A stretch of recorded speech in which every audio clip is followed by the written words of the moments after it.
nosso entrevistado é uma lenda também. É uma pessoa que gosta de coisa antiga, um colecionador, um maior contribuidor de artigos, de fotos, de relógios, né, que você trabalha com relógio. Estamos aqui com o Mauro Valdo. Mauro Valdo, eu não vou falar obrigado pela visita, porque hoje a visitante é nós. Eu que agradeço vocês aí, o Portal Almanac, você por essa série de entrevistas, Paulo aí que ajuda aí por trás das câmeras, né, vamos dizer assim. E aceitei o convite, porque você sabe que eu gosto muito de vocês, você faz um trabalho muito legal aqui na região, não só em Dois Foz, né, Marco? Vai lá em Torrinha, você tem em todo lugar. Onde tem gente, onde tem história. Até no sítio do Pica-Pau Amarelo, o cara vai.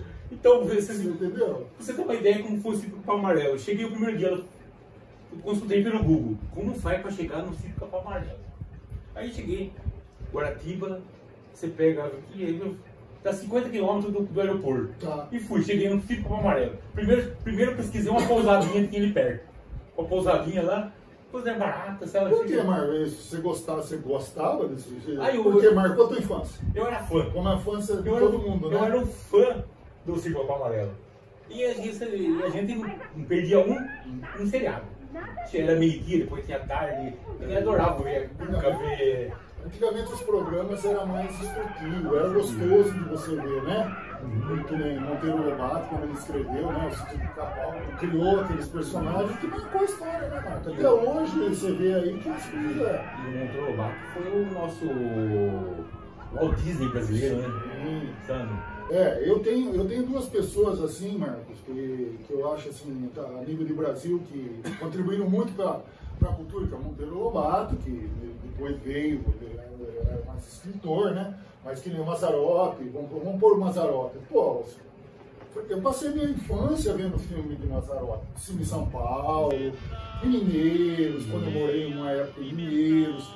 Então era muito gostoso. E Mazzaropi, que eu considero ele uma pessoa assim, empreendedora, que foi na época, imagina fazer cinema na década de 50, lá, 40, e os nomes dos filmes eram muito interessantes. Inclusive tem um estúdio Vera Cruz, né? Em São Bernardo do Campo. Eu conhecia, eu rodava. Isso, eu morei em São Paulo muito tempo e acho que era, eu não sei, acho que é São Bernardo.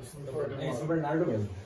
E era um estúdio muito grande, eu cheguei a conhecer porque próximo a esse estúdio existia a famosa Cidade da Criança. Minha filha pequenininha, e eu levava muito ela ali e passava em frente do estúdio e eu entrei. Só que infelizmente na época já era um barracão que usaram depois para algumas filmagens, né? Até hoje acho que ele é lá. Falando em São Bernardo do Campo, quero dar um alô, um abraço ao nosso amigo Tito Costa, de Torrinha, que foi prefeito de São Bernardo. O Tito Costa. Doutor Antônio, um grande jurista. Eu conheci, ele foi prefeito de São Bernardo lá, eu não lembro o ano, mas eu acho que eu estava em São Paulo na época. E aqui ele foi prefeito lá. Agora, foi um bom prefeito lá, o pessoal até hoje fala bem, né? Inclusive, ele está completando esse ano 100 anos junto com o centenário de Torrinha. 100 anos, parabéns aí, parabéns para Torrinha, né? Torrinha, 100 anos. 100 anos. 100 anos. E Torrinha é nova, né, Marco? Torrinha é nova. Eu achei que era mais velha do que Dois Foz. Tem uma situação política, né? Sim. Pertencia a Brotas, depois passou. E vou contar uma história. O doutor Tito Costa, na época, ele levou o nosso presidente da República, o Lula, em Torrinha. O Lula ficou um bom tempo em Torrinha. E o Lula tem amizade em Torrinha, sabe? Sei. As nossas cidadezinhas do interior, né? É lembrada quando tem uma festa, quando tem alguma coisa, né? Agora, esse tipo de pessoas que vêm muitas vezes, né, Marco? Vem e esquece, né? Vem e esquece. Podia ajudar a região, podia ajudar a Torrinha, porque toda cidade, na verdade, hoje, a nível do Brasil, precisa da ajuda. Né? Precisa. E a gente depende do governo, para tudo. Para tudo, porque a gente não tem aquela renda, né? A interferência do governo em nós, ou na nossa família, é grande. Porque a escola é ele que dá, por exemplo, a saúde. Não é ele que dá, né? Nós pagamos por isso, mas o que a gente paga, o que é interferido, isso volta para nós muito pequeno. Então é isso que o povo precisa, sabe?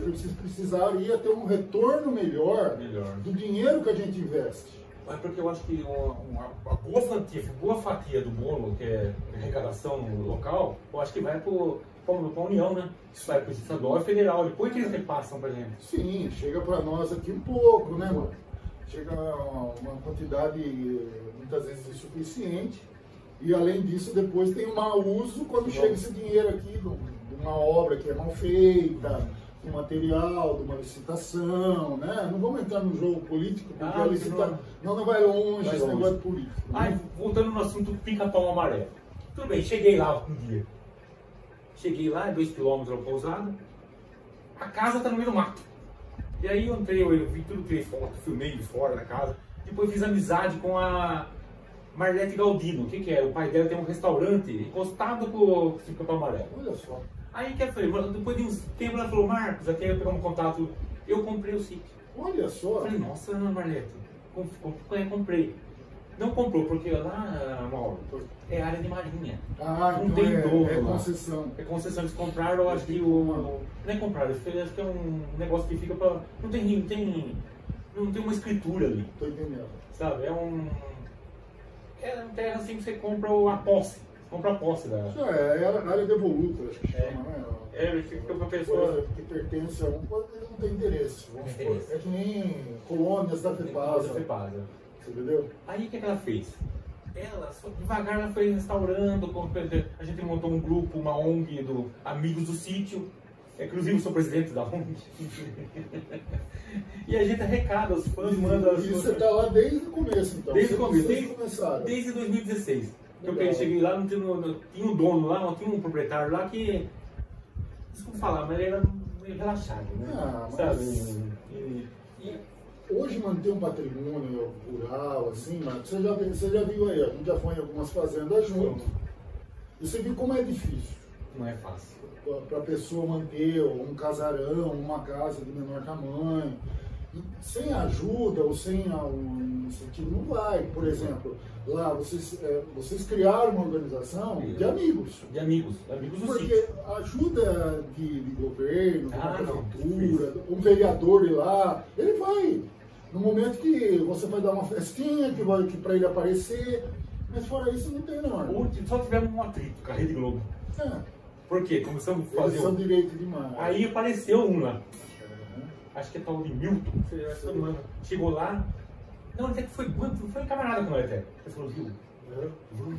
A Globo já tá por dentro do assunto seus aqui. Sim. Nossa, como que vai? Essas coisas vai longe? Aí eles falaram, viu? Vocês podem usar o sítio à vontade, o nome Monteiro Lobato, porque o nome hoje ele tá público, né? Sim. Depois de 70 anos, acho que se torna público. Sim, tem um nome que se usa, né? Eu sei como é que é. Só que os personagens é da Globo. Sim. Os personagens Anastácia, Zona Dentro, criados. Então a gente pode usar o sítio normal. Entendi. Mas a gente não pode usar os personagens do sítio. Tá. Que a gente fez até as imagens de lá certinho. A tia Anastácia como era, a Dona Benta como era no seriado, né? E aí deu problema. Aí tivemos que mudar, só deixar a parte de lembrança, porque lá o verdadeiro sítio do Capão Amarelo, ele está em Taubaté e Monteiro Lobato, tem a cidade de Monteiro Lobato também, né? E lá era uma casa que a Globo pegou na época, a casa cenário. Era uma casa cenário, você pode ver, a gente entrou lá, não tem fogo. Tem muitos negócios que era tudo de luzes. Entendi. E a casa só tem 3 cômodos. Sim. Um banheiro, 4 cômodos. Banheiro, o guarda-navezinho que geralmente usava como para eles trocarem, né? A sala e a cozinha. Entendi. O mais que usava era a sala e cozinha. Isso. Sala e cozinha. Eu lembro mais ou menos de algumas cenas. Né?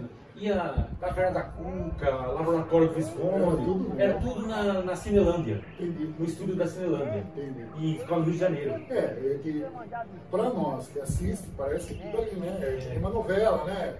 É uma novela. Você entendeu? O cara filma um casarão. Por exemplo, aquela novela O Casarão, que é de Torrinha, aquele casarão. Hoje foi demolido. Mas se você pegar a novela O Casarão, que eu via, que eu pesquisava, fica ali em Torrinha. Falando em Torrinha, uma vez eu tirei uma foto de um casarão em Torrinha, que fica perto do Mosteiro do Paraíso. Eu coloquei no Instagram, coloquei no Facebook, coloquei pra rede social. Sim. Aí ligou um produtor da Record. Uhum. Que eles querem fazer uma novela sobre a época do café. Sim. E lá eles viram que tem um terrenão. Sim. Aí ficaram de volta, não sei se pode ser retorno, não sei. Eles se interessaram na fazenda. É pra fazer a cena. Só a parte externa. Sim. Porque a parte interna foi no estúdio. Foi no estúdio. Tá. Interessante. Bom, o pessoal que segue o Marco aqui tá vendo que hoje inverteu um pouquinho ainda. Hoje quem está entrevistando o Marco sou eu. E o Marco tá falando das coisas dele. Então invertemos aí. O almanac tá em cima. Hoje tu sei quem que é o entrevistador, Marco. E quem é o entrevistado. Hoje aqui é um bate-papo. O Marco sabe, a gente é amigo aqui há algum tempo, que a gente é assim mesmo. É bater papo, esse problema que aí você aprende as coisas, você sabe alguma coisa a mais, né?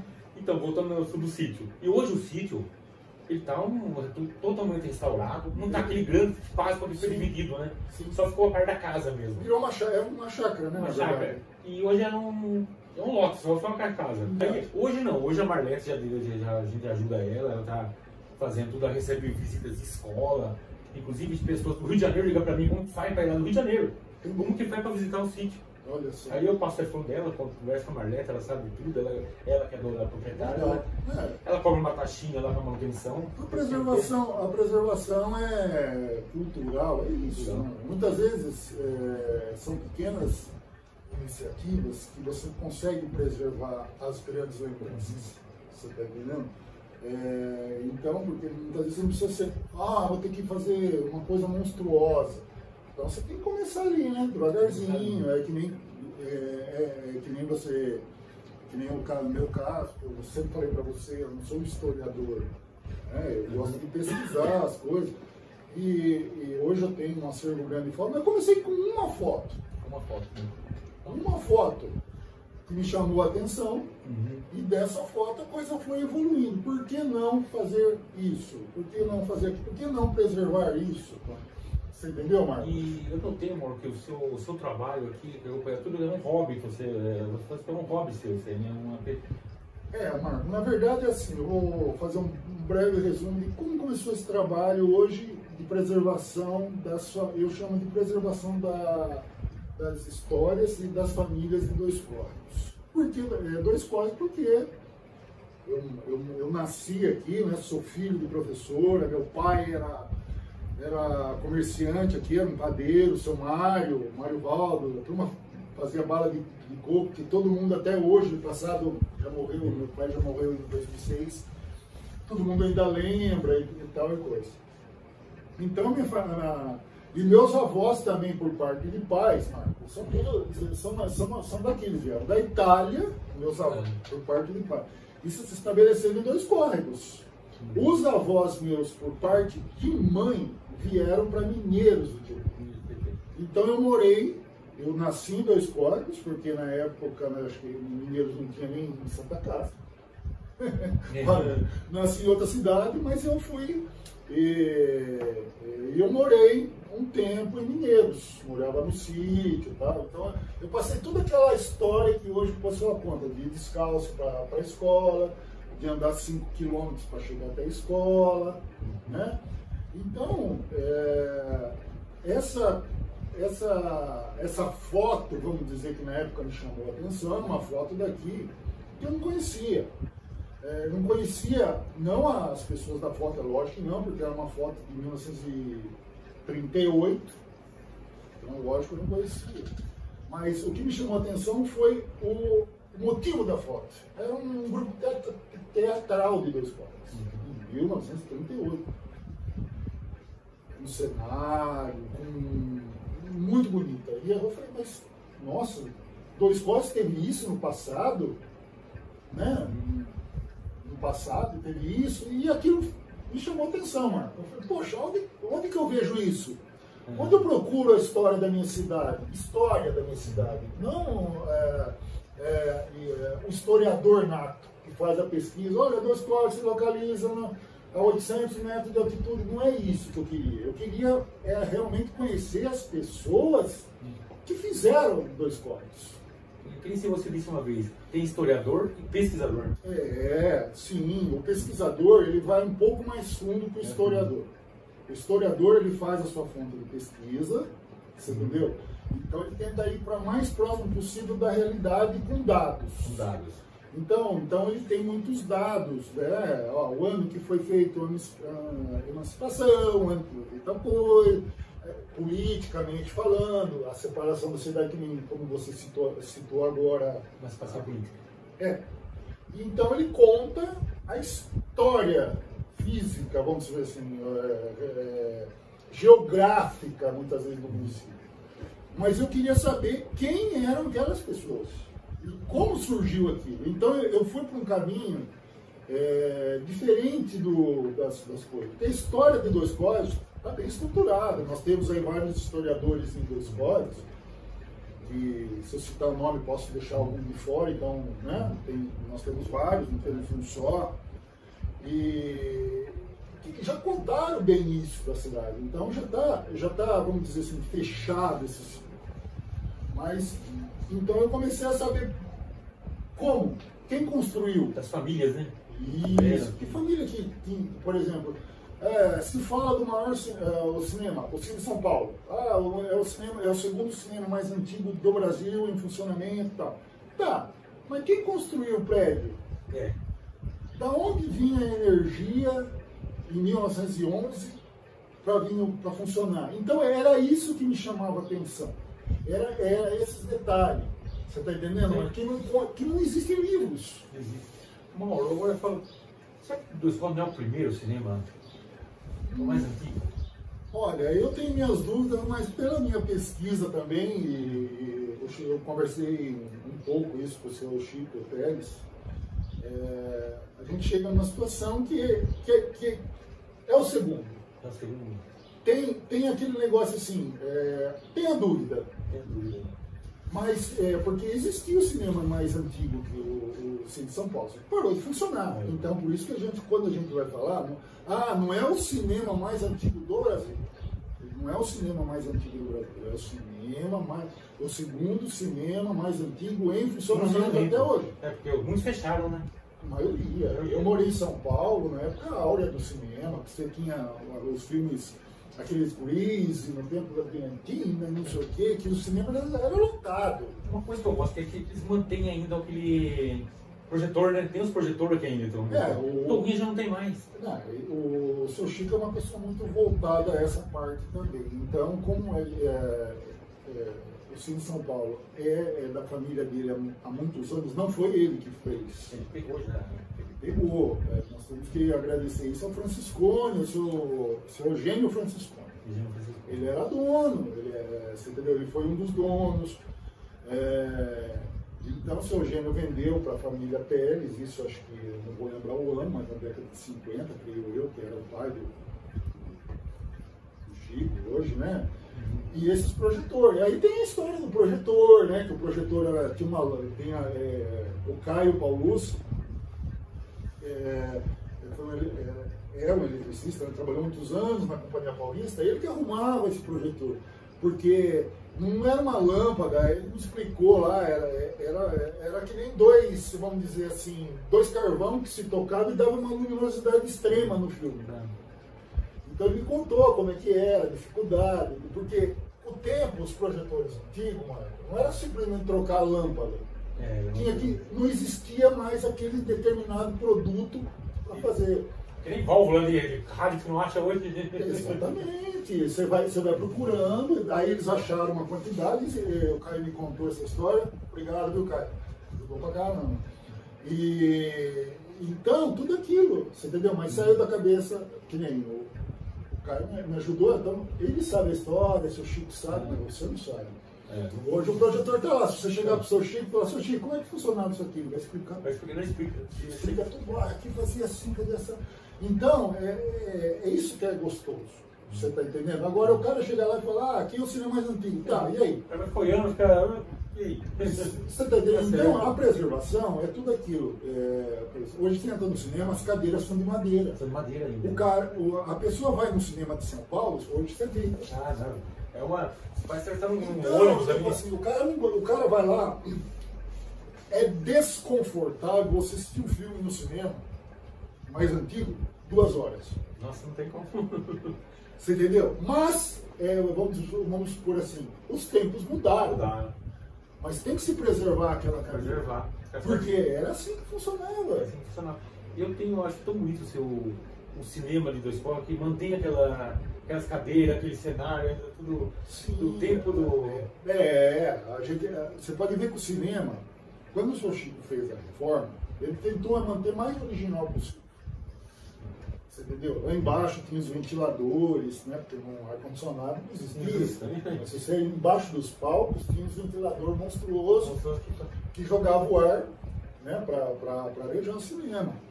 E também tinha troca de luzes, que o pessoal que é daqui vai lembrar. Antes de começar o filme, você tinha uma sequência, ele tinha umas arandelas em volta do cinema, até hoje tem, acho que até funciona, se eu Chico deve arrumar. E conforme o filme ia iniciar, ele ia trocando a cor. Quando chegava naquela cor, você sabia que ia começar o filme. Talvez era um meio de sinalizar até o horário do filme. Isso. Mas tipo assim, você estava sentado no cinema assistindo o filme, porque antigamente tinha muito comercial. Era de futebol, era lá, Rádio Esso, e falava as coisas. Então, na hora que ia começar o filme, saía do comercial, ia para os filmes, Marco, começava a trocar as cores. Eu acho que tinha umas 4, 5 cores. Então era molecada, eu, meus amigos, turma, já sabia. Puf, puf, puf, pum, começava. Por isso que eu falo, olha, e cada entrevista é um conhecimento. Eu não sabia disso. Não, pode ver lá, se você for no cinema, você está sempre lá, você vai ver que existe. É que nem nós chamávamos de meia bacia, porque é como se fosse uma bacia, metade da bacia. E as lâmpadas ficavam escondidas ali. Então ela clareava sentido para cima. Então quando ela trocava, por exemplo, né, não vou lembrar as cores, roxo, era roxo em todas. Vermelho, tal. Então chegava numa determinada cor, o Chico deve lembrar. Então já dava tempo pro pessoal ir lá comprar uma pipoca? Não dava não.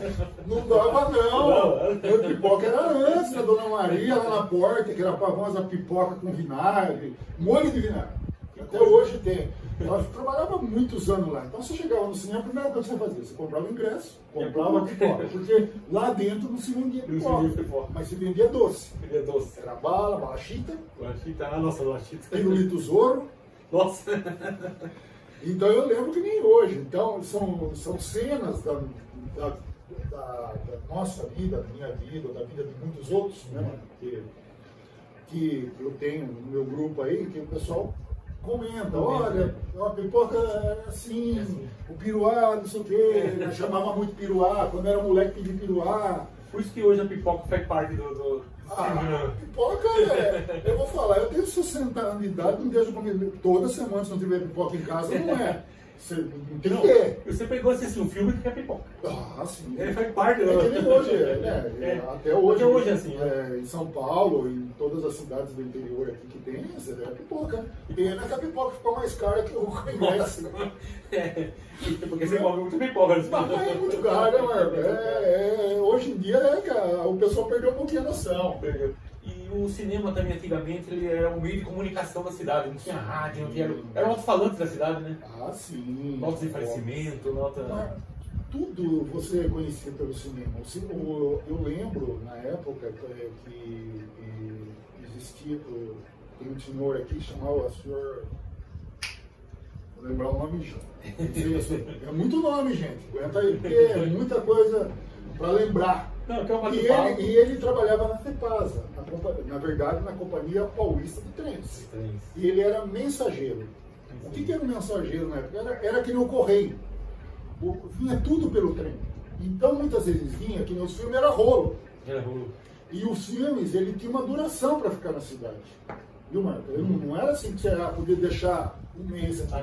Não, eu tinha que passar naquele final de semana, no outro final de semana. Já estava em outra cidade, já estava em outra cidade.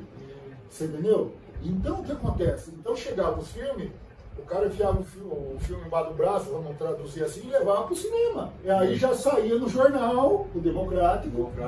Que eu fiz esse trabalho porque eu achei muito interessante, porque a quantidade de filmes que teve, de 1921, eu comecei a trabalhar com o Democrático a história. Até os dias atuais, não dá para acreditar a quantidade de filmes que tinha semanal. O movimento, Marco, por exemplo, numa semana se passava 4, 5 filmes diferentes. E tinha público. Você viu? Então, é umas coisas... Eu acredito que o Titanic foi um dos últimos filmes que passaram no cinema aqui, na época do Seu Chico ainda, né? Eu acho que uma vez eu escutei um comentário dele falando que... pode ser, eu não vou lembrar disso. Então. Um dos últimos filmes, porque o Seu Chico teve um período que ele parou, depois ele retornou do cinema. O cinema deu uma momentânea parada, vamos dizer assim. Depois o Seu Chico, eu acho que até por causa de exigências de reformas. Ele contou uma história que tudo começou com aquela boa, teve um incêndio na Boate Kiss. Aí, isso em 92. Aí parece que o promotor, o juiz lá, isso. Então ele teve que se adequar a uma série de coisas. E depois ele voltou e aí eu não lembro realmente os filmes, porque nessa época eu não morava. Então, vamos dizer, porque eu passei quase 30 anos fora de Dois Córregos. Eu saí daqui com 17 anos. Então, de 17 eu voltei com 53 anos. Foi na época que você estava fora mesmo? Porque, Marco, é aquilo lá, o pessoal que está nos ouvindo aqui, que é da região, sabe. Hoje, a situação do emprego é difícil. Imagine isso na década de 80, 70, era mais complicado, não tinha emprego, tinha muito emprego braçal. Vamos dizer, trabalhar na roça. Ou senão, a cidade de Dois Córregos era pequena. Então você tinha que, ou você se sujeitava, vamos dizer, trabalhar na usina, ou braçal, ou trabalhar no escritório, ou alguma coisa, ou em algum escritorinho. Então você não tinha opção na cidade do interior, né, Marco? Hoje já não tem, então na época que era mais complicado. Então, não só eu, muitas pessoas de Dois Córregos, que sabe, a gente brinca muitas vezes que Dois Córregos também é um celeiro de pessoas que se destacaram em algum meio, né? Hoje nós temos, por exemplo, vou te dar no seu segmento aí de trabalho, que é o jornalismo da minha, por exemplo, o Carlos Nascimento se destacou, foi aluno da minha mãe. Morou aqui, conheci o Carlos, até hoje ele é muito amigo do meu cunhado e tal. E daí nós temos, por exemplo, um dos maiores neurologistas hoje no Brasil, é Dois Córreguense. É o Chadar, o Félix Chadar, lá em São Paulo, o diretor de hospitais e tal. Nasceu aqui, e assim vai, Marco. Você entendeu? Nós temos uma série de pessoas que se destacaram hoje, por exemplo, a família Craimbu, que é ou Craimbu ou Garcia, né? Que tem a Raquel, que eu conheço, a Raquel, jornalista, ela que trabalha na Globo, lá em Washington. Na Casa Branca, ela tem credencial, tudo, conversei com ela, tive o prazer de encontrá-la no mosteiro de Torrinho. E a gente trocou bastante, porque ela também falou do meu trabalho, ela conhece, porque o pai dela era muito... Cidade pequena, né, Marco? Então nós éramos tudo amigo. E como eu tenho irmãos mais velhos que eu, então nós tivemos, graças a Deus, a oportunidade de conviver com 3 gerações diferentes. Minha irmã é 10 anos mais velha que eu. Então ela tem uma faixa de amigos diferentes. O meu irmão, ele é 5 anos mais velho que eu. Então ele tem outra faixa. E eu, o Raspa de Tacho, o famoso caçulinha da Ovelha Negra. Família, que eu moro meio estouradão, quem me conhece sabe dessas coisas. E então, Marco, tudo isso proporcionou a gente ter contato com esse pessoal que foi obrigado a sair da cidade, buscar uma vida melhor, buscar um emprego, buscar uma situação. Então, Dois Córregos perdeu muito. Nós perdemos entre aspas, e ganhamos, porque, né, tem pessoas que voltam, Que nem o Carlos está aqui, ó, fez um navio, mas está sempre aqui em Dois Córregos, participando das coisas. E assim, né? Eu acho que coisas bacanas, o Carlos Nascimento, quando ele se aposentar, ou não está aposentado, já não sei, está. Ele vai voltar para nossa região, vai investir aqui, Não, ele falou. não. É difícil falar para você. Faz tempo que eu não falo com o Carlos. Eu conversei com o Carlos há algum tempo atrás, que eu não almoço. E ele não volta. Ele tem a casa, tem fazenda aqui, não me recordo, não me lembro. Então, ele fala, a minha raiz é aqui. É a minha, mas a minha vida é lá. Já se enraizou ali, né? Marco, eu tive muito problema quando eu voltei para Dois Córregos, porque eu estava acostumado em São Paulo. Foram em São Paulo 25 anos em São Paulo que eu morei. Então, você pega um baque quando vem para o interior. Essa turma fala assim, vamos citar, Torrinha, Brotas, Dois Córregos, Mineiros, é tudo uma cidade pacata. E é tudo próprio igual. Então, e a gente vem num pique diferente. A gente vem assim, acelerado. Acelerado assim, tipo assim, você vai no supermercado, você pega as coisas, joga em cima do coisa, e quer que a menina, você pega e vai embora. Essa é a vida de São Paulo. Aqui a pessoa olha, nossa, essa que é novidade. Uma compra é de meia hora, meio-dia. Fora isso quando a gente chegou. Quando chegou, por exemplo, porque a minha esposa, eu sou casado há 35 anos com a minha esposa, uma só. Isso que é amor, né? Nossa, é verdade. Difícil. Se liga vai me matar, mas ela sabe, 35 anos, cara, é uma mulher, né? Ali, ó. Você entendeu? Então, e ela é paulistana da Gema, Marco. Ela nasceu no Bexiga. Para acostumar no interior, não? Então, rapaz, essa historinha eu vou contar rapidinho. Ela nasceu no Bexiga. Bexiga, você sabe que é um bairro boêmio em São Paulo. Tradicional. Famoso. Meu sogro, que está ali nas fotos, tal, aqui, o pessoal está vendo as fotos aqui. Isso aqui é uma árvore genealógica da minha família. Aqui tem meus avós, meus tios, tudo, tem tudo aqui. Eu vou até tudo, e tem alguma coisa de Dois Córregos. Depois a Paula Mosca, que não vai dar para ver da câmera, que ela tá no tripé. Tem o Albertino, que está bem em cima da sua cabeça aqui, ó. Albertino Araújo, menino dos milagres de Dois Córregos. Eu estou vendo, não foi mais que eu vi essa foto. Por exemplo, muitas pessoas não sabem a história dele. Você entendeu? Eu tenho o Albertino Araújo, é o menino dos milagres aqui. Então, Marcos, quando a gente, voltando ao assunto, senão eu vou sair fora. Quando a gente chega na cidade, você tem aquele baque. Você pega uma cidade, não é morta, é uma cidade totalmente diferenciada. Melhorando na cidade do interior, com seus costumes. E eu demorei muito para me adaptar. A minha esposa não. Ela adorou. Tanto tem alguns amigos que sabem, eu queria ir embora daqui. Eu queria voltar para uma cidade grande. Ele foi inverso, Foi inverso. Até hoje. Até hoje. Eu vou para uma cidade grande e eu me sinto em casa. Tipo assim, eu gosto muito de cidade grande pelas opções que tem, pelas coisas. Sabe, mano?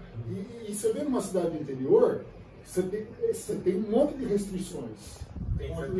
Restrições assim, vamos por uma terça-feira, eu vou sair. Vamos lá. Ainda mais Dois Córregos, não tem cinema. Não tem um lugar bom, que tem, muitas vezes fecha, ou durante a semana, por não ter pessoal, não abre. O negócio é que a gente está fazendo o que a gente fazia. E a minha esposa não. Quando eu falo de mudar daqui, ela tem um xerique. Não, aqui, eu gosto daquilo, daqui não sai, daqui ninguém me tira, aquela história. Então é assim, então graças a Deus que eu tenho minha filha em Campinas, moro em Campinas, de vez em quando eu vai para Campinas. E Campinas hoje é uma cidade, uma metrópole hoje, praticamente. Campinas era a segunda maior cidade do estado de São Paulo. Ela perdeu para Guarulhos. Acho que Guarulhos, né? Guarulhos. São Bernardo mesmo. Não, ali é Grande São Paulo. Acho que é Guarulhos. Em termos de cidade, Campinas eu mantenho ela como uma segunda cidade. Mas o que acontece com Campinas? Ela englobou várias outras, que nem em Grande São Paulo existe a Grande Campinas. Valinhos, Hortolândia, tudo junto. Então, e outra, você tem 10 shopping, então a vida é outra. Que traz mais não é alegria, como que eu vou me expressar? Tem hora que você gosta de ver gente. Mais oportunidades, mais... Também, muitas vezes eu encho o saco de ver verde. Você me entendeu, né? Eu gosto de ver prédio, eu não gosto de ver... De avião passando em cima, carro rodando. Exato, não barulheira. Não é isso, né?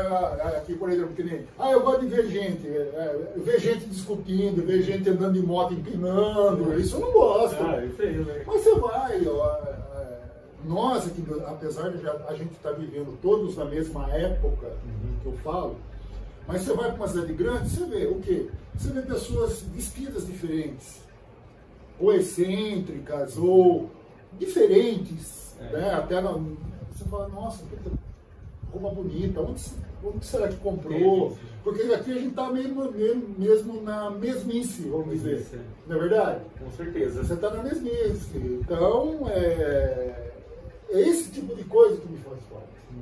Não é, porque a primeira coisa que você fala com uma pessoa do interior, eu moro em São Paulo, você tem bandido, você tem assaltado, blá blá blá. A primeira visão que a pessoa pega, que nem o Rio de Janeiro, o pessoa de fora, de outro país, primeira referência vendo a favela do Rio.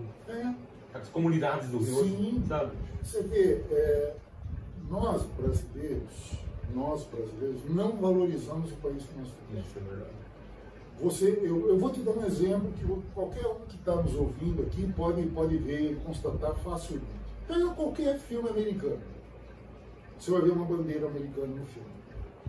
Se o filme é romance, uma hora vai ter uma casa que vai mostrar a bandeira americana. Se o filme é terror, a casa tem uma bandeira americana. Se o filme é de guerra, nem se fala. Né? No Brasil você não vê.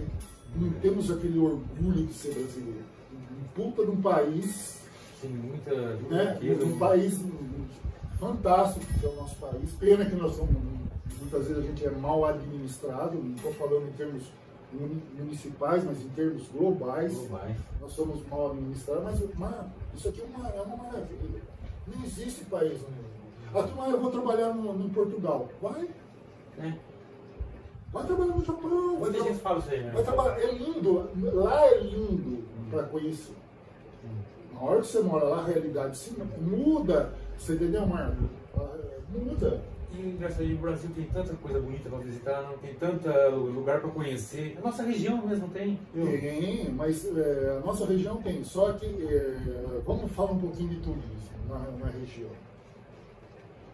O turismo na nossa região, o turismo em qualquer parte do mundo, ele visa o lucro. Então o que acontece? Para quem vem de São Paulo, ou uma cidade de Campinho, uma cidade grande, e vem fazer um turismo Brotas, um raft, um boia cross, é barato para ele pagar R$100 para descer o Rio do Boia. É barato. Isso é verdade. Para nós não. É outra realidade. Então o turismo ele é feito por pessoas que têm dinheiro. É que nem no Brasil, muitas vezes as pessoas deixam de visitar uma parte do Brasil e vai visitar outros países porque é mais barato, muitas vezes, Marco, você ir para outro país do que ficar no Brasil. Você sabe que eu conversando com o pessoal de Brotas, eles falaram, foram real, falaram, Marcos, o turismo para nós que moradores aqui, inclusive é caro. Não dá.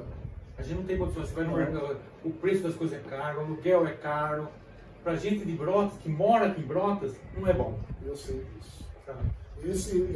Mano, aquilo lá, é a verdade do turismo, ninguém fala. Você tá entendendo? O turismo é muito bom, ele traz divisa para a cidade, ele traz trabalho, ele traz uma série de coisas. Mas não foi feito para as pessoas que moram na cidade. Algumas privilegiadas, sim. Mas a maioria não é acessível para nós. Você está entendendo? Não dá. Muitas vezes você vai, por exemplo, você pega um restaurante badalado, vamos dizer, em Brotas. Você não consegue lá, muitas vezes, você até consegue, óbvio, mas é um valor que para nós interioranos é muito alto. E para quem vem de São Paulo está acostumado. Ele vem aqui e fica uma semana. Fica 2, 3 dias, vai embora. E ele vem do turismo. Quando você vai para o turismo, já vai para o turismo. Ele sabe que ele vai gastar. É a mesma coisa, a gente vai para a praia. Você vai lá, fica uma semana, você vai gastar lá. Exatamente. Essa comparação que você fez é real. Por exemplo, nós aqui saímos para a praia, você vai lá, você paga um coco verde R$20. Vai pagar. Só que você não paga. Se o cara chegar vendendo coco na pracinha de Torrinho, de Broto, e falar assim, ó, o coco é 20, louco. Que isso? Que isso? Tá superfaturando isso aí? Então você vê como é que é a situação, né? Então, o interior tem isso. Tem tudo isso. Então, quem busca o interior hoje são pessoas que já estão um pouco mais estabilizadas, vamos supor que venha de fora ou venha a trabalho, mas geralmente as pessoas mais estabilizadas, que estão aposentadas, que têm um pouquinho de sossego. Você entendeu? Mas tem pessoas que já não voltam mais porque já estão em pé lá, já estão cansadas. Com certeza. Então não vem, mano. Não vem. Você entendeu? Bom, eu escutei o relógio tocar umas 10 vezes. Sim. E você fala, você é um colecionador de relógio, né? Na verdade, eu colecionei muito relógio na minha vida. Eu sempre tive esse hobby. Eu sempre gostei muito de relógio. Então, quando eu vim para eu comecei a colecionar, na verdade, em São Paulo. Eu comecei a colecionar relógio de bolso. Então, eu comecei a comprar de grupos de internet, que a gente era amigo, então você compra de pessoas que você conhece, tá? Então, comecei a colecionar relógio de bolso a corda. Então, eu tinha muitos relógios. Aí eu vim para Dois Córregos e em 2010 e trouxe minha coleção. Só tinha relógios de bolso e alguns relógios de parede, uns 3, 4 relógios de parede. E aqui eu tinha uma pessoa que eu já conhecia assim, eu falo assim, que era um Nardinho da Ladeia, o pessoal conhece, já faleceu, uma pessoa fantástica em termos de a família da Ladeia, né? Conheci todos da família, conheço alguns da família da Ladeia, fiz a história da família, daqui. É uma família que nós somos vizinhos, meu pai tinha uma padaria na rua 15 de novembro, onde hoje é a sorveteria do Marquete. Ali chamava tanto nome, mas eu gosto de. Eu já lembro, estou devendo um nome, né? Chama Padaria do Guimê. E meu pai começou como funcionário, depois ele comprou a padaria. E a família da Ladeia tinha relojoaria, né? 2 casas para cima. Então a minha infância foi ali. Eu entrava naquela relojoaria até hoje. Tem alguns relógios lá, você entra, você volta no tempo. Tem uns relógios não que nem eu aqui, né? Também não dá para você ver todos os relógios que eu tenho, senão a Paula vai ficar louca. Cada hora tá com um relógio. É que eu desligo que minha mãe ia ficar brava. Então, eu entrava naquela relojoaria e tinha os relógios. E o pai do Nardinho, ele era taxidermista. O taxidermista, você sabe o que é? Ele empalha os bichos. Então ele tinha, na casa dele parecia um museu. Tinha o jacaré, tinha a ema, tinha pavão, tinha a coisa. Então tinha a Dalgisa, que era a filha, e tinha a Dona Emília, que era. Então, eu era pequeno, era um grande mistério. Né? Quando você entra na casa, aquelas casas com animais empalhados, relógio, que nem você escutou agora. Né?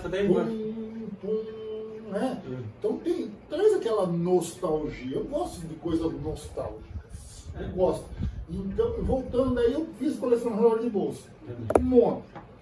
Aí, mas para mexer em relógio de bolsa é tudo mecânico. São relógios, na maioria, suíços, que precisa ter alguém que conhece. E o Nardinho mexia muito bem.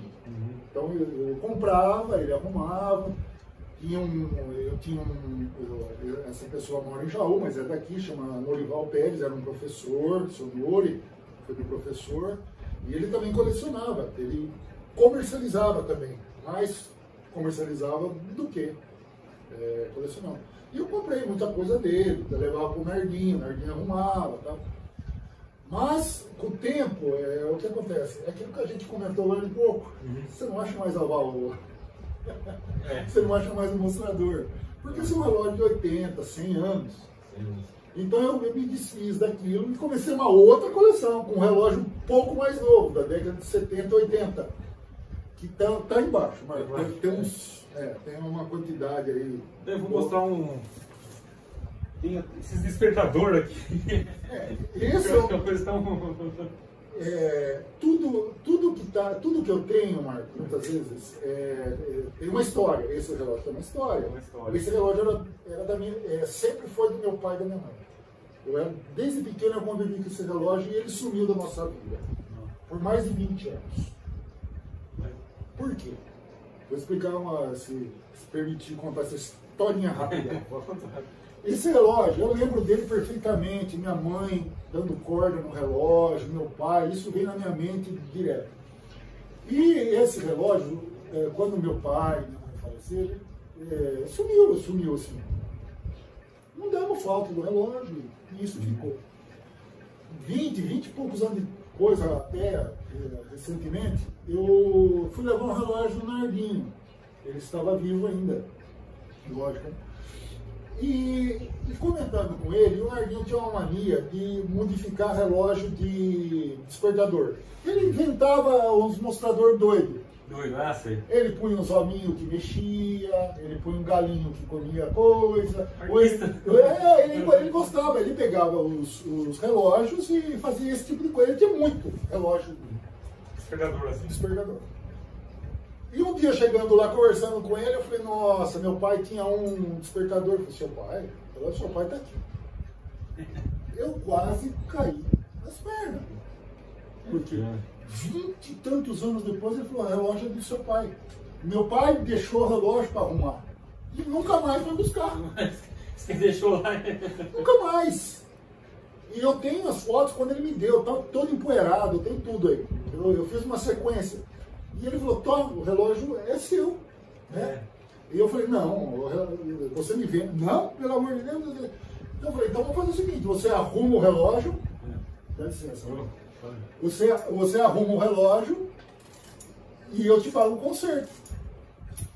Ele funciona normalmente. Você entendeu? É um tic-tac. Tem gostoso de levar o tic-tac. Então esse relógio ele tem uma história. Ele era do meu pai. É Veglia, é italiano. Muita gente tem esse relógio, como eu tenho outro ali. E outra. Veglia não é uma... Veglia. É italiano, tal, relógio mecânico. É da década de 50, mais ou menos, esse relógio. Esse relógio é da década de 50 para 2. Tem 70 anos, né? Não é muito novo, não. Então eu tenho vários outros, mas esse aí, e o que está atrás de você, se você quiser pegar esse outro, esse é um outro relógio, mais antigo, esse é do início do século. Ele é feito de prata. Aí, esse aqui. Isso. Nossa, olha esse aqui. Esse relógio é da minha avó. Da sua avó? Era da minha avó e do meu avô. E qual é a marca desse relógio? Esse é um relógio italiano também. Italiano. Você entendeu? Mas veio da Itália. Nossa, esse relógio funciona até hoje. Se você quiser mostrar para eles como que é a parte de trás, né? Ele funciona até hoje. Ele tem a chavinha, você dá a corda. E aqui é aquela prata que eles chamam, não é a prata pura, é uma outra que na época se fazia. Então, esse relógio era da minha avó. Nossa, quando minha avó faleceu, esse relógio ficou para uma das suas filhas. Eu era neto. Então, quem teria direito era uma das filhas, ou filhos. E esse relógio ficou com a minha prima Vani. Obrigado, Vani. Você sabe que eu sou eternamente grato por você até hoje. Ela guardou o relógio. Foi para minha tia, ela guardou. E um dia ela falou, Mauro, eu estou com o relógio da avó, eu vou te dar de presente. Foi o melhor presente que eu ganhei na minha vida. Por quê? Porque é um relógio que ele veio da minha família, faz parte, como aquele lá. Não é um relógio comprado na esquina ou comprado num colecionador. É uma herança, né? É uma herança, tipo assim, que é um relógio que tem mais de 100 anos, vamos dizer assim, funcionando até hoje, que eu preservei ele da melhor, sem modificar nada, porque você não pode modificar. E ela me deu de presente já há alguns anos, uns 10 anos atrás. Então eu estou com o relógio da minha avó, da minha mãe, a minha filha está com o relógio da bisavó E tá com o relógio da avó. E tá com os meus, né? É meu. Moro, que você disse uma vez pra mim, eu guardei aqui lá. Falou, a partir do momento que você troca uma pintura aqui, Você já perde. Já perde o... Eu sempre falei o seguinte, quem gosta de colecionar as coisas, o colecionador em si, quanto mais original o bem que você vai colecionar, mais valor agrega. Por exemplo, quem coleciona moeda, não pode limpar uma moeda com o produto. Você perde o valor. Perde o valor. Então, se ela tiver gasta ou suja, o máximo que você faz é lavar, que nem uma cédula, eu tenho umas cédulas antigas ali. Você não pode lavar, você tem que deixar o mais próximo possível do que era. Aí são peças antigas. No momento que você pega uma peça, que nem eu vejo por aí o pessoal falando, muitas vezes, Marco, eu tenho uma peça antiga em casa, um moedor de café. Aí você chega lá, o moedor de café está pintado de preto.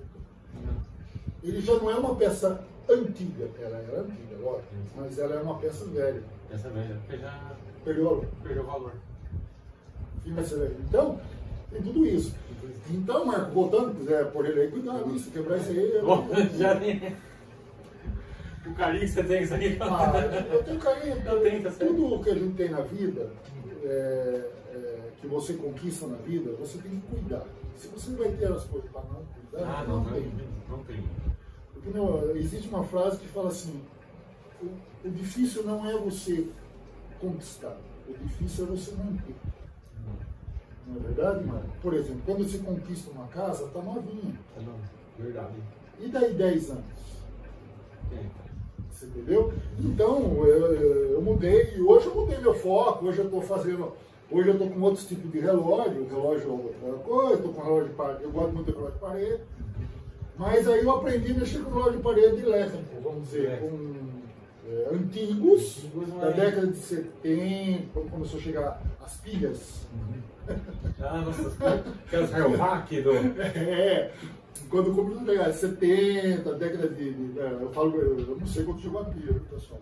Não tenho noção quando chegou a pilha. Eu peguei ainda não. Mas eu acho que da década de 50 já tinha pilhas. Você usa essas pilhas ainda? Você acha que faz muito? Eu tenho uma parte aqui, uns 10 relógios aqui que está atrás da cama, é tudo a pilha, mas com máquinas antigas.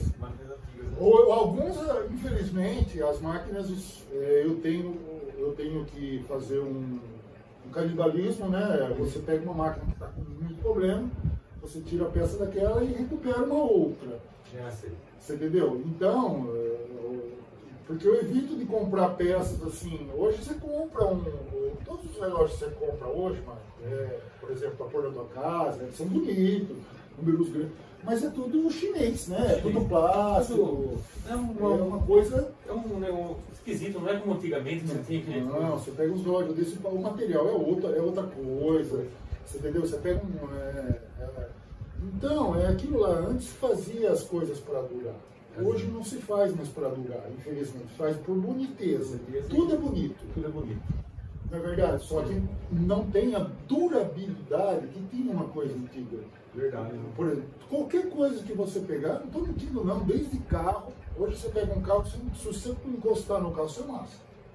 Por mais caro que seja. É a mesma coisa esses carros. Se você bater com o Fusca hoje, o Fusca fica intacto. Nossa, você arrebenta um carro hoje. Meu carro só que, por exemplo, hoje o carro é lindo.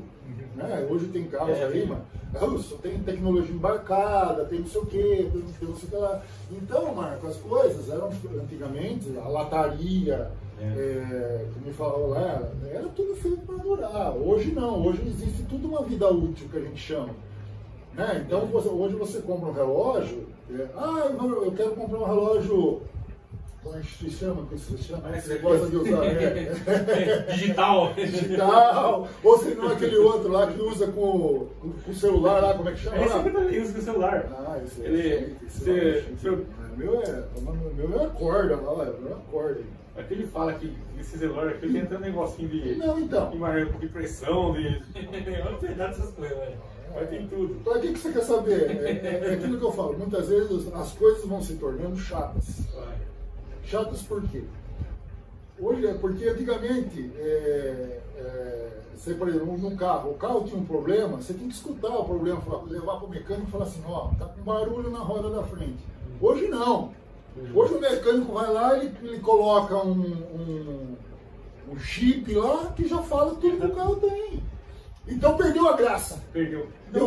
Perdeu aquele negócio. Por isso que os trabalhos manuais, vamos dizer assim, essas pessoas que mexem com coisas antigas, não está mais existindo.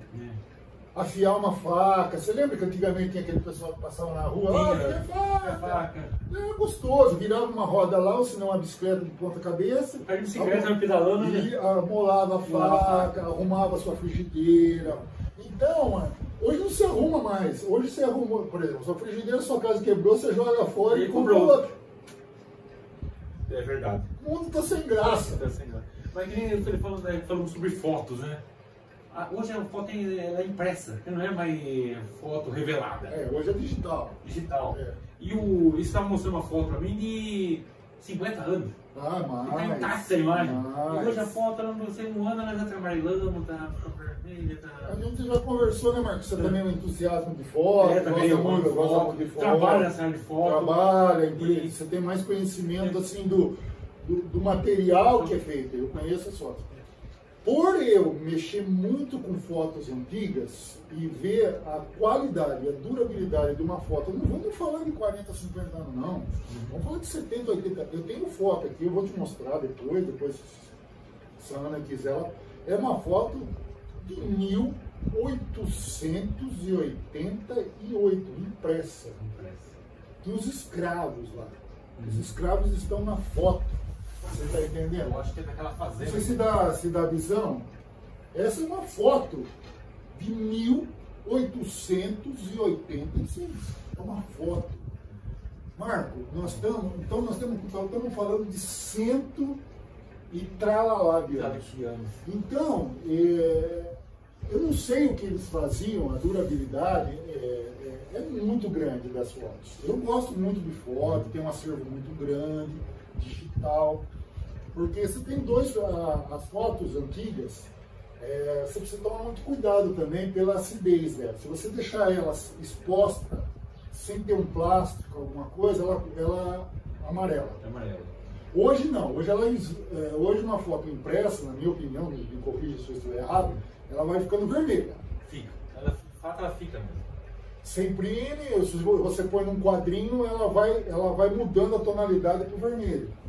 Que nem eu tenho um quadrinho ali da minha mãe, você pode ver que é amarelada. Porque é uma foto de 80 anos. Mas o que eu tenho analisado, o papel fotográfico hoje é bem liso. Liso. E o produto que é feito, o papel, ele é meio um verniz que não... Entendi. Que com o tempo, um sol, uma claridade, um vento, desbota. Sim. Se você não colocar um protetor, que a gente diz, um plástico, eu sempre aconselho a pessoa, quando for pôr no quadro, você não gosta de colocar na parede. Você não coloca na parede. Porque o próprio vento, o próprio sol, ela já desvolta a foto. Entendi. E se deixar no plástico, já é diferente. Sim. Sabe? Já protege. Ou deixar no álbum. Sim. Um álbum de fotos. Hoje se perdeu é muito raro a pessoa te mostrar um álbum de fotos. É difícil. Liga o modo celular hoje. Então, assim, é muito difícil. Então, eu gosto muito de foto impressa, adoro, amo de paixão. Eu tenho mais ou menos. Mas tem que deixar bem. Tudo guardadinho. Tudo, muitas vezes está em álbum, como você viu ali, aquele álbum que eu te mostrei ali, que eu estou fazendo um trabalho de identificar umas pessoas antigas da cidade aí, com a ajuda de uns amigos meus, porque eu falo que tudo que eu fiz até hoje, tudo que eu tenho de história da minha cidade, é muita coisa, muita coisa. Não é um mérito do mal. Eu não fiz nada. Eu simplesmente eu centralizei o que estava perdido por aí. Então eu falo com o pessoal que se eu não tivesse meus amigos que me ajudaram muito, eu não vou citar o nome aqui, porque eu vou ter que citar o nome de no mínimo 400 famílias. Se esquecer alguém é por...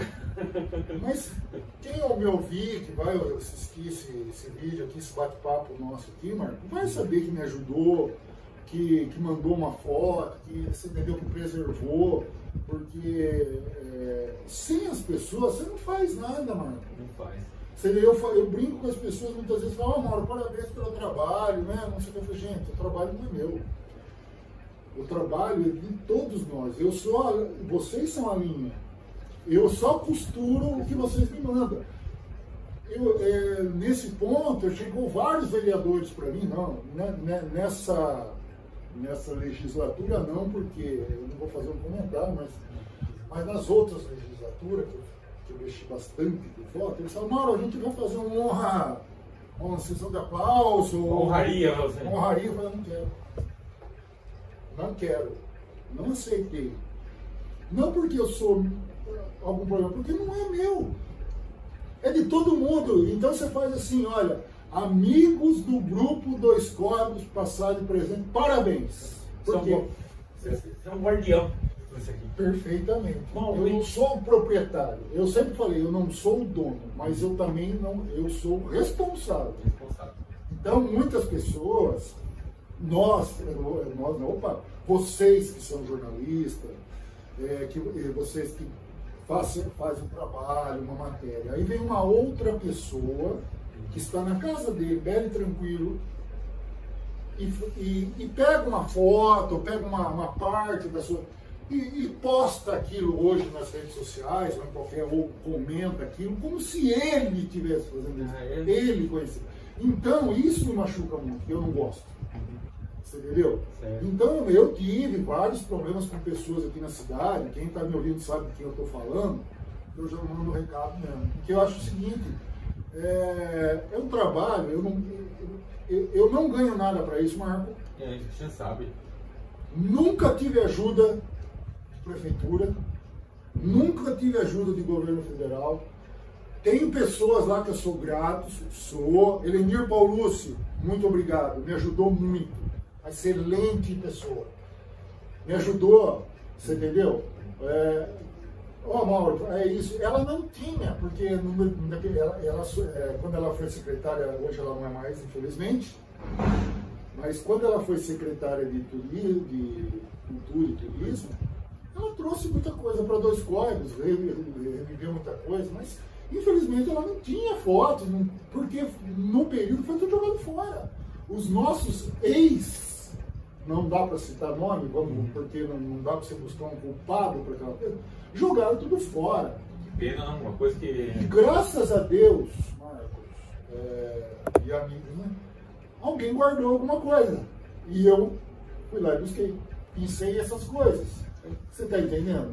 Inclusive falando, uma vez você falou para mim no Jornal Democrático, né, que tem um acervo de fotos de todas as edições do... Isso, o Jornal Democrático, você sabe que é um jornal que está na cidade. Nós já tivemos outros jornais em Dois Códigos, mas em 1921 começou o jornal O Democrático. Na verdade, ele chamava A Semana. A Semana. Era um jornal semanário, desde 1921. Depois ele se tornou diferente, mas era um jornal semanário, né? Antes nós tivemos o Combate, o Redentor, tem vários outros jornalzinhos de duração efêmera.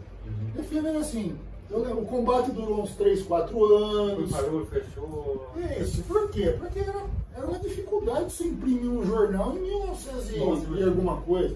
E o Democrático, acho que ele tinha a sua gráfica própria, né? Sim, depois ele teve a sua gráfica. Antes era mandado para Jaú, tal. Depois ele montou a gráfica, né? Que eles faziam isso, fazia folhinha, fazia uma série de coisas na gráfica.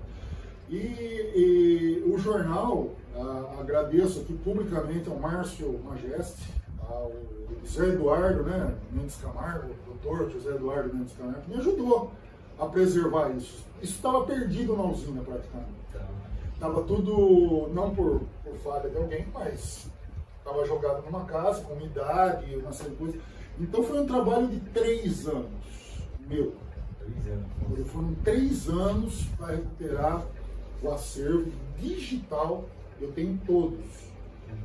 são 100 anos do Jornal Democrático, de 1921 a 2021. Eu tenho todas as capas, por quê? Tem muitas coisas no decorrer desse período, Marco, que a gente vai trabalhando como pesquisador, que muitas vezes você não vê futuro, como assim? Não adianta você tirar a cópia daquilo, porque antigamente se publicava balancetes de empresa, não sei se você lembra, por exemplo, a máquina de café. Olha, então toda semana aqui, então você tinha que ir escolhendo as fotos, porque eu falo uma brincadeirinha, o pessoal, mas fazer o jornal, não sei o que, eu falei, você pega um jornal semanal que tinha de 21 a 2000 e pouco, 6, 7 páginas, e semanal, você multiplica por 4, são 4 jornais por mês, no mínimo, tem mês que mas vamos por 4. Cada 4 você multiplica por 7, ou seja, cada jornal se multiplica por 7 páginas, e isso se multiplica por 12, e isso se multiplica por 100. Então você já imaginou quantas fotos tem, mano? Nossa, irmão, eu tava pensando, agora você falando, eu tava pensando. Mas hoje a gente tem os programas de computador que você faz, tudo a parte gráfica ali, certinho. E antigamente não, que era tudo na máquina de escrever. Era na máquina de escrever e depois na impressão era chamava-se tipografia. Né? Tipografia, então. Onde você montava o jornal. Ele era montado com. Você sabe disso, a Paula acho que. No jornalismo a gente teve uma noção. Você tinha as palavras e a pessoa tinha um tablado, ela trabalhava numa mesa, como se fosse uma mesa. Então você tinha o jornal escrito aqui, ou datilografado, e você tinha que pôr aqui. Você tinha que pôr ele aqui porque ia na máquina para fazer a impressão. E tinha que ter um espaço, que algumas coisas tinha, das fotos. As fotos também era outra complicação para você postar no jornal. Porque você tinha uma série de trabalho para fazer, porque na tipografia era mais alta, a foto era mais baixa, então era um trabalho de fazer. E você imagine isso, gente, imagine isso em 21, em 22, em 23, em 24, em 25, blá, blá, blá, blá. Você entendeu que não tinha computador, não tinha... Gente, era na mão, 7 páginas.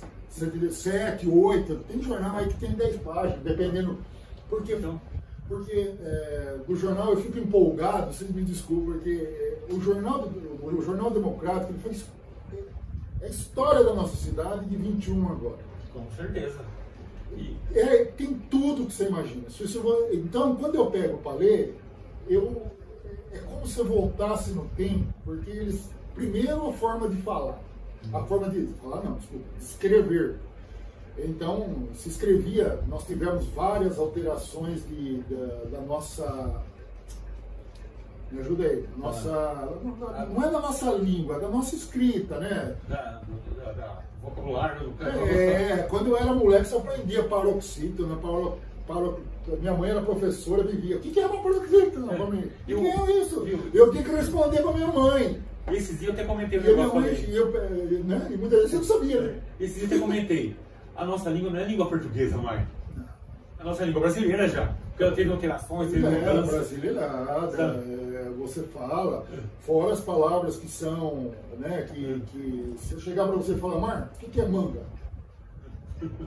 Tem quantos significados? 7? É manga de camisa, é manga de comer, é manga de vários significados. Então, você entendeu? Então é assim. Então o jornal é bonito você ver porque ele se torna para mim, não vou falar uma obra de arte, mas era um negócio bem feito. Você tá entendendo? E não tinha, e muitas vezes, né, isso que é mais interessante no jornal.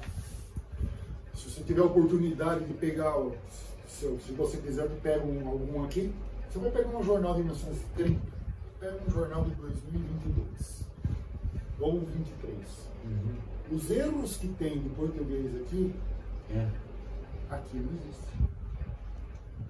Que coisa, não? Por quê? Porque é feito tudo assim. Com a computador.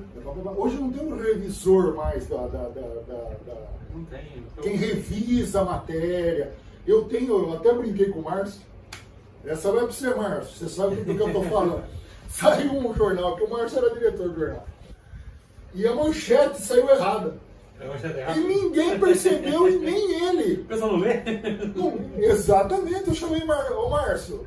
Você sabe que o tal jornal ele falou, louco, Maurão. Falei, verdade. Na primeira página do jornal, um erro grotesco. Tipo assim, existe um culpado, o culpado é aquele. Não, mas eu tô falando, por quê? Porque não existia antigamente, tinha o redator, tinha o revisor, tinha o... Dava emprego, vamos dizer assim. Precisa fazer um jornal, tinha um monte de gente. Que começava lá na reportagem, vamos falar sobre tal coisa. E até chegar na mão do Marco, para você ler, passava assim na mão. Hoje não, hoje passa na mão dessa pessoa, o mercado está enxuto. No máximo vai passar na mão de outra e vai chegar na tua mão. Mas isso acontece, o pessoal confia muito na correção ortográfica do computador. Mas a correção ortográfica do computador, desculpa, muitas vezes você te coloca em cada enrolado que você nem queira saber. É lógico que existe a correção ortográfica de empresas que já tem mais do que nem o nosso. Eu estava até comentando com a Ana a respeito de escrever alguma coisa. Ana, estou escrevendo alguma coisa e vou precisar da tua ajuda. Você consegue fazer? Tipo, ela revisar o que eu escrevi. É isso, não, revisor, né? Você entendeu? Ela escrever porque eu escrevo, passo, a pessoa, olha, isso aqui não tem sentido, isso aqui não tem, ou está em duplicidade, ou uma topeia, ela que chama, que são palavras, né? Então, Marco, o jornal democrático, fisicamente eu tenho alguns, ele me encanta por isso. Não só o jornal democrático, né? Vamos falar do jornal da época do jornal democrático, mas que é muito raro você ter ele em mãos, o impresso, o original. E eu tive, graças a essas pessoas, a oportunidade, Cleide também, vou esquecer de ser Cleide, obrigado, viu? Cleide me ajudou muito no Cleide, Zé Luiz, que é lá do pessoal da rádio, que trabalha na usina.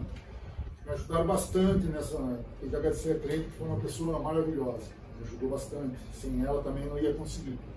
Então, é aquilo que eu expliquei. São várias pessoas. Se hoje eu tenho isso, é porque eu dependi deles. Então, o meu mérito é deles. Tudo teve uma ajuda, né? Sim, teve uma... Então, você entendeu? Eu começo de cima para baixo. Vamos supor assim: se o Zé Eduardo chega e fala assim, não vou ceder. Ele é proprietário do acervo. Eu acho que eu estou prevendo o futuro. Eu falo que quando nós for tudo embora dessa terra, eu acho que isso aqui vai tudo para o museu. Marco, eu tenho meu futuro. Você sabe que eu sou uma pessoa, pouco você me conhece, eu sou muito sincero. Eu sou muito sincero. Eu acho que tudo é tudo lixo. Nossa, tomara que não. Porque isso aqui, Mauro, eu fico. Eu sinto muito. Na verdade, muitas vezes dói para falar. Prefeitura não cortando, Marco. Fui na prefeitura um dia, ver se tinha foto, alguma coisa. Cheguei lá, olhei e falei, cadê as fotos do prefeito daqui? Tá no almoxarifado. O quê? Onde estão? Tá jogando no almoxarifado. Lenir Paulista. Lenir, foto dos prefeitos. Maurão, me deu uma força terrível. Obrigado de novo, Lenir. Tá vendo? Essas coisas que eu falo. Que são pessoas envolvidas. Você entendeu? A Lenir foi lá, juntou com mais o Lucas, com uma outra, eu esqueci o nome da minha, desculpa, ela trabalha na prefeitura. Foram lá, resgataram aquelas fotos que estavam dentro de caixa. Vai na prefeitura hoje. Eu tenho aí, você vai. E outra, eu falo das coisas, não por mérito meu, Marco, mas eu tinha que preservar aquilo. Claro. Que eram todos os prefeitos. Nós tivemos um ano em 2 Códigos, nós tivemos 5 prefeitos. Um ano? Em um ano. O que foi? Foi caçado? Um morreu, o outro entrava, blá blá, o outro ficou um mês, saiu, o outro era presidente da Câmara, não sei o quê. 5 ou 4, não vou falar, porque o historiador sabe, eu não sou, eu sou pesquisador. Aí tem 4. Não, um ano tem. Então, você entendeu, Marco? Então, tudo isso são coisas. Mas, voltando à sua história, hoje eu sinto que não há mais interesse de preservar as coisas. É uma pena, né? Porque é a história, né? Não existe. Nós criamos aqui em 2 Códigos, quando muito tempo atrás, onde que é hoje, o Aeroclube, hoje se chama...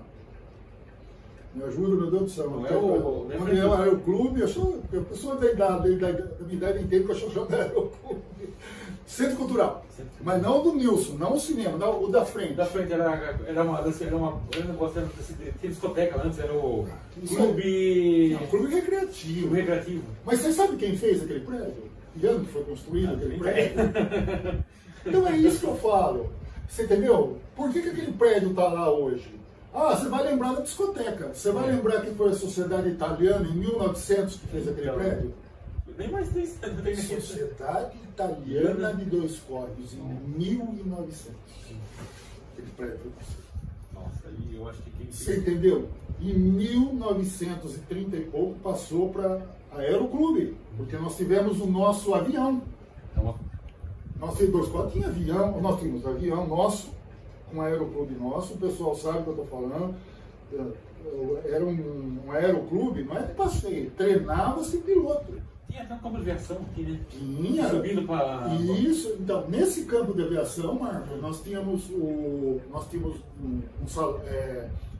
hangar que guardava o avião que chamava Villagrán Cabrita.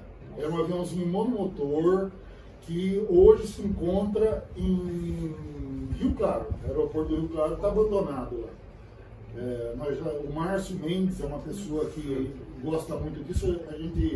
Ele tentou ver se conseguia... Mas esse avião, tem um avião feito aqui, então, que foi usado aqui, tá? Foi usado aqui. Tá em Rio Claro? Em Rio Claro, mas hoje eu não sei se ele já foi sucateado. Tem um avião bem antigo, você imagina, na década de 30. Você viu, Ana, que história que a gente está ouvindo aqui? Sim, e o Márcio Mendes ele viu o avião, tá lá. Estava lá, porque já faz isso, nós estamos falando de alguns anos atrás. Quer dizer, Dois Córregos tinha o Aeroclube. Tanto é que o Aeroclube, que o pessoal chama, que é o clube recreativo, e tem se você for lá na fachada, você vai ver o Ícaro, a imagem de Ícaro. Tem mesmo. Então, o Ícaro se simboliza o voo do homem. Então, quando foi reformado o Aeroclube, porque ele foi feito em 1900, puseram o Ícaro, porque simbolizava o voo do homem, né? Porque o Ícaro é aquela grega, né? Que fala que das asas de cera. Então, nós tínhamos o hangar, nós tínhamos o hangar onde se guardava o avião, nós temos a turma de treino, dava-se treinamento, nós ganhamos um avião do Banco do Brasil. Você tem essa foto? Tenho todas as histórias, as pessoas que participavam, quem era o instrutor, quem não era, eu tenho tudo porque eu adoro isso. Então tem a foto do avião aí, chamava até soa estranho falar o nome Villagrán Cabrita. Villagrán Cabrita. Aí você fala assim, né? Porque a gente associa sempre cabrita, né? Essa é animal. E ninguém sabia nenhum livro de história, que eu falei para você, de um historiador, salvo engano, se eu estiver errado, que alguém possa me corrigir, da onde veio o nome Villagrán Cabrita. Eu queria saber o que era, quem foi Villagrán Cabrita. Aí eu fui atrás, como um bom pesquisador. Fiquei curioso também agora, porque Cabrita... Como que eu cheguei no nome Villagrán Cabrita? Uma coincidência incrível. Nós todo ano, a minha turma de formandos da Força Aérea, eu fiquei alguns anos na Força Aérea, nós fazíamos um encontro em Pirassununga, que é a Academia da Força Aérea. E nós estávamos na sala principal e eu estava conversando com um coronel. E ele tinha umas revistas em cima da vizinha. E você sabe que dentro de quartel de academia, a revista que tem lá é militar, né? É só... militar e não, tudo... E ele, meu nome de guerra era Risso, eu saí, não tinha, né? Eu peguei as revistas. Não abro a revista, não bato de cara com o Villagrán Cabrita, era um coronel da época da Guerra do Paraguai. Era um coronel da época da Guerra do Paraguai. Aí eu peguei o celular, lógico, graças a Deus não tem o celular. Não é um iPhone, viu, pessoal? Mas é um celular que eu consegui tirar a foto dele, da história, que está aí comigo. Então, do Villagrán. Então, Dois Códigos você vê, Marco, voltando ao assunto. Dois Códigos foi muito forte. Foi maravilhoso. Foi. Eu divido Dois Códigos em várias etapas. Assim, por exemplo, vamos dizer, até 1887, Dois Códigos não era nada. Nada com nada. Nós tínhamos uma capelinha, 3 mil habitantes. Então, chegou o que em Dois Códigos? Estrada de ferro. É de ferro. Porque nós tínhamos fazenda de café. Café. Você foi conhecer fazendas comigo que foram anteriores a essa data. Com certeza. Então você imagine as fazendas que a gente conheceu, algumas delas, como que eles faziam para tirar o café de lá? Plantar lá é uma coisa. Plantar é uma coisa, agora E mandar aquilo sem linha, sem estrada de ferro, sem estrada de rodagem, não tinha nem caminhão na época. Nossa, como que eles faziam naquela época? Boa, aí ó, tá vendo? Então o que aconteceu? Quando chegou a estrada de ferro, Dois Códigos, foi inaugurada, tem até lá aquele que eu te mostrei lá, que é uma parte da estação, aquela tábua, é uma parte da estação ferroviária Dois Códigos. Onde começou o crescimento das cidades do interior. E começou o crescimento de Dois Códigos. Por quê? Dois Códigos virou um entreposto. O que a gente chama de entreposto? Entreposto é onde as fazendas ao seu redor faziam a colheita do café e mandavam-se para Dois Códigos embarcar. Aí houve os embarques de café. E isso começou. Então, começamos. 1800, rapidinho, assim, vou dar uma pincelada mais ou menos de Dois Códigos. 1887, inauguração da estação ferroviária. Da estação ferroviária Dois Códigos. Aí vamos para 1900, construção pela sociedade italiana. O Aeroclube. 1911, construção do cinema. 1911. 1912, Igreja Matriz. 1912, Grupo Escolar Francisco Simões. Olha os prédios que eu estou falando para você. Uma época e o prédio. Estação Ferroviária, 1912. Grupo Escolar, 1912. Olha o tamanho das obras. Tem muita Você entendeu? Aí você vai subindo. Então você pega essa época áurea, que é o início do café, 1912, onde construiu os maiores prédios. Depois a gente continua. Nós continuamos em 45, construção do ginásio. O ginásio municipal. José Luiz Mira. Você continua subindo. Prédio da Santa Casa, 1920, alguma coisa, era pequeno, depois cresceu. O que mais? O prédio grande aqui da escola. Depois nós tivemos a prefeitura municipal, que era no meio da Praça Francisco Simões. Que é aquela foto que tem no meu página, Dois Códigos passando de presente. Minha casa no fundo. E você entendeu? Em 45 nós tivemos a construção, depois as igrejas, vamos supor, São Benedito, que é uma igreja famosa, foi construída em 33. Então, você entendeu, Marco? Foi passando, foi chegando. Aí veio o Janjão Simões, construção do Parque Balneário. O Janjão, de uma, vamos dizer assim, de um local de recreação dele, virou o Parque Balneário 225. Isso na década de 40, 60, passou já para a iniciativa dos sócios. E na época do Lucianinho também, o mais recente praticamente, do Lucianinho, que é o terminal rodoviário, que era a antiga garagem, né? Então, o terminal rodoviário, lá funcionava a torre de transmissão. Antes do... Antes lá, chamava, eu lembro, era moleque, lá tinha duas torres de transmissão. Uma de televisão e a outra da rádio cultura. E quem tomava conta da torre de transmissão chamava José Longato. Ele tinha um problema até na perna, mas eu lembro dele. Ali era, depois destruíram e fizeram a rodoviária, que era o sonho do Lucianinho, era fazer a rodoviária. E cada prefeito da cidade deixou seu legado. Bom ou ruim, não importa. Para mim, para o historiador, ou pesquisador, eu pesquiso a pessoa. O que ele fez. Eu não vou falar para você nunca na vida que eu tive um prefeito que não prestou em Dois Códigos. Não vou falar isso. Por quê? Porque cada prefeito tem seu mérito. Fulano e tal, fez um... Alguma coisa boa deixou. Você entendeu? Então, vamos supor, chegou um prefeito aqui, o cemitério estava caindo os pedaços, ele fez o muro e fez a entrada nova. Vamos supor, ele marcou o mandato dele. Bom, Mauro, para finalizar a nossa conversa, que acho que foi uma conversinha meio curta, né? Que pena que vai acabar. É tão gostoso, né, que tá conversando, porque na verdade, né, Marco? A gente tá trocando. Você vai conversando. Não é uma entrevista. Se um dia você quiser uma entrevista, você fala com a minha assessora, tem que pagar o cachê antes. Cachê antes, né? Eu aceito o Pix, essas coisas todas, né? Mas é uma entrevista, assim, eu quis fazer a gente aqui, por já nos conhecermos, fica gostoso.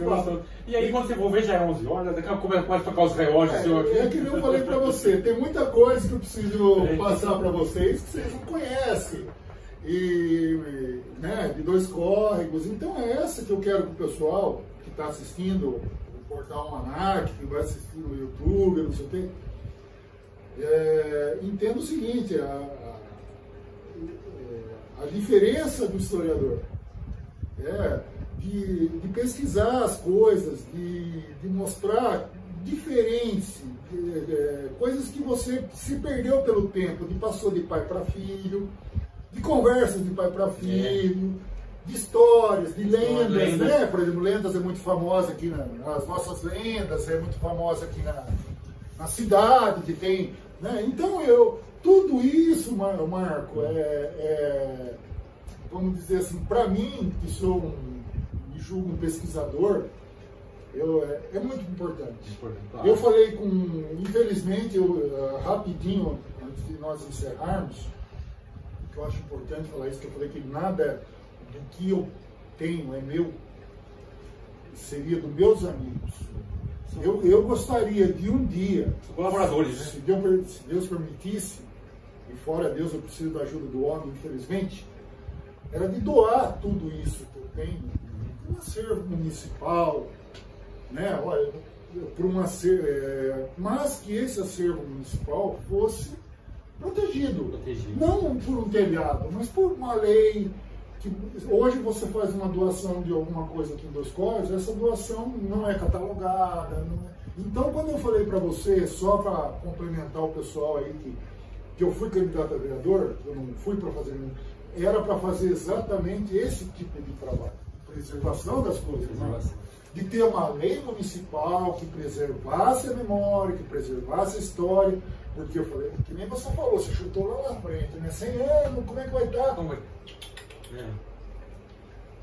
Morreu, as pessoas vão morrendo, hoje as coisas vão se esquecendo. Que nem eu tenho aí gravada comigo, eu posso até te mostrar para você conhecer, lógico que não é várias pessoas que eu fiz entrevista como eu faço com você, eu fiz isso. Mas pessoas antigas que me contaram a história, que hoje não estão mais entre nós. E é tão bom nessas histórias. Cadê? Você entendeu? Tá ali, ó, tá tudo registrado. Então você fala assim, como que eu posso deixar aquilo para alguém? Eu não sou egoísta, porque ninguém chegou para mim e falou, vamos fazer um trabalho, um vereador, um prefeito, vamos fazer um trabalho sério de preservar as coisas. Ou chegou para qualquer outro escritor de Dois Córregos, vou te ajudar a escrever tal livro, é importante para Dois Córregos tal coisa. Todos. Eu acredito que todo mundo que escreveu um livro aqui em Dois Córregos foi por conta própria, vamos dizer assim, você está entendendo? Foi por conta própria, o cara tirou dinheiro do bolso. Com certeza. E depois ele teve que vender. Eu mesmo comprei vários livros de vários autores aqui de Dois Córregos, mano.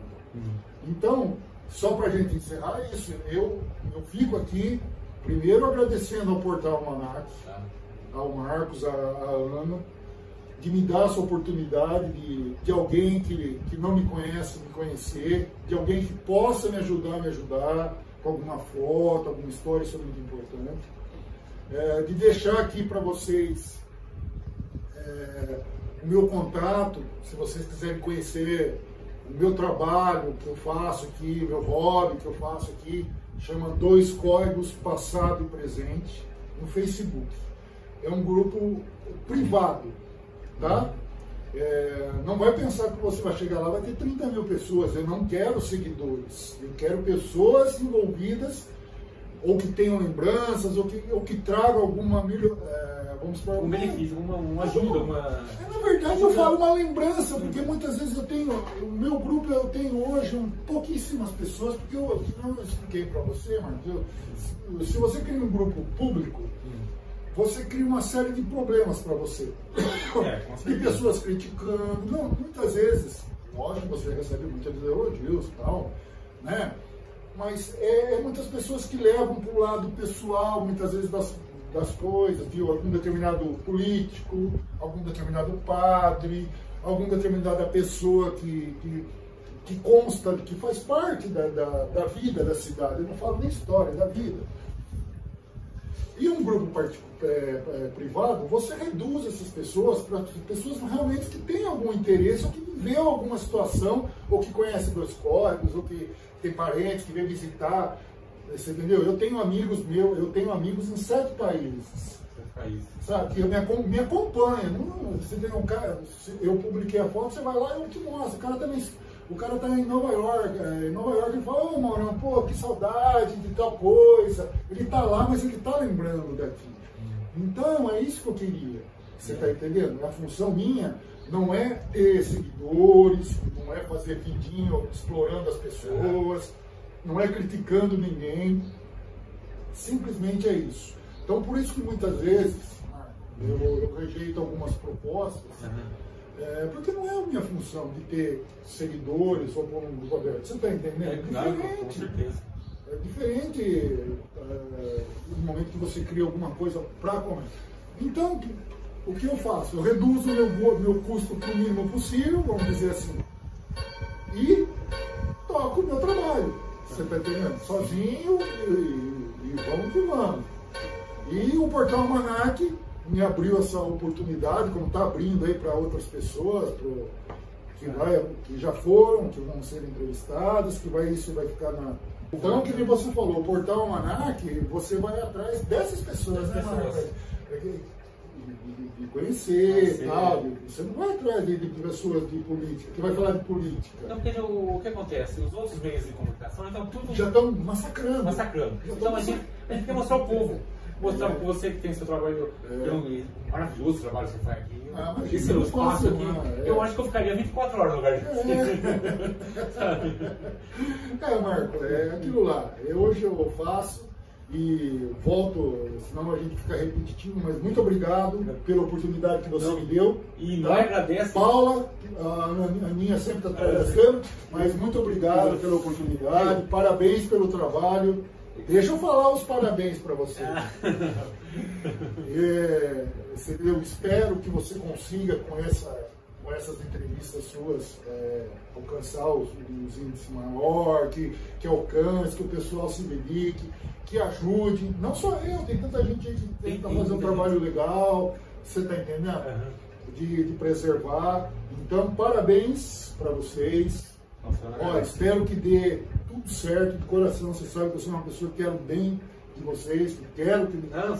E o que você precisar de mim, né, estou sempre aberto aqui no meu estúdio, vamos dizer assim. E como sempre precisamos, você levou a gente em umas fazendas bonitas aí. A gente, graças a Deus, a gente tem amigos aí que tem umas fazendinhas, que dá pra gente mostrar, que preserva. Mas aquilo lá, você entendeu? É uma coisa bem regional.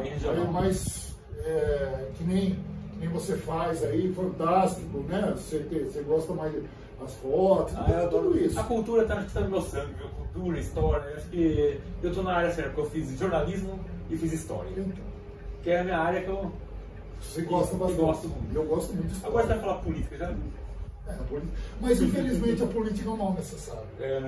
Marco, infelizmente tudo hoje, você depende da política para conseguir alguma coisa, não é verdade? Não tem como escapar. Não tem, muitas vezes você depende daquilo para conseguir determinada coisa. Por exemplo, se eu quero botar minhas fotos para expor, eu tenho público e tem um administrador ali.